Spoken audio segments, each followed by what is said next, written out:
আমরা মানুষ হিসেবে বেঁচে থাকতে হলে প্রতিদিনই টাটকা শাকসবজি খাওয়ার কোনো বিকল্প নেই। শুধু গুস আর মাছ মাংস খেলেই মূলত শরীরের পুষ্টিগুণতা পূরণ হয় না। বিশেষ করে টাটকা শাকসবজির মাধ্যমে যে পুষ্টিগুণতা থাকে সেটা আসলে আপনি ওষুধ খেলেও পূরণ হবে না। টাটকা শাকসবজির মাধ্যমে আল্লাহ তাআলা আমাদের প্রতিষেধন দিয়ে দিয়েছে। আর টাটকা শাকসবজি পেতে হলে কোথায় পাওয়া যায় সেটা জানতে হলে আমার এই চ্যানেলগুলো ফলো করে রাখবেন। আপনাদেরকে প্রতিদিনই জানানোর চেষ্টা করব কোন কোন বাজারে প্রতিদিন টাটকা শাকসবজি পাওয়া যায়। এবং যেহেতু সামনে রোজা থাকতে হবে, শরীরে প্রচুর পরিমাণে এনার্জিটির দরকার, সেক্ষেত্রে আপনারা প্রতিদিন শাকসবজি প্রচুর পরিমাণে খাবেন। তাতে করে শরীরের পুষ্টিগুণতা পরিপূর্ণ থাকবে এবং শরীর ক্লান্ত হবে না। ধন্যবাদ।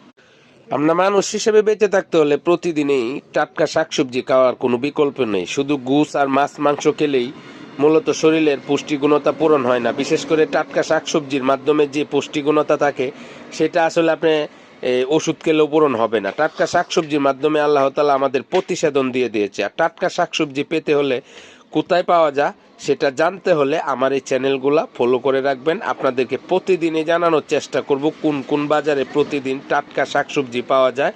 এবং যেহেতু সামনে রোজা থাকতে হবে, শরীরে প্রচুর পরিমাণে এনার্জিটির দরকার, সেক্ষেত্রে আপনারা প্রতিদিন শাকসবজি প্রচুর পরিমাণে খাবেন। তাতে করে শরীরের পুষ্টিগুণতা পরিপূর্ণ থাকবে এবং শরীর ক্লান্ত হবে না। ধন্যবাদ।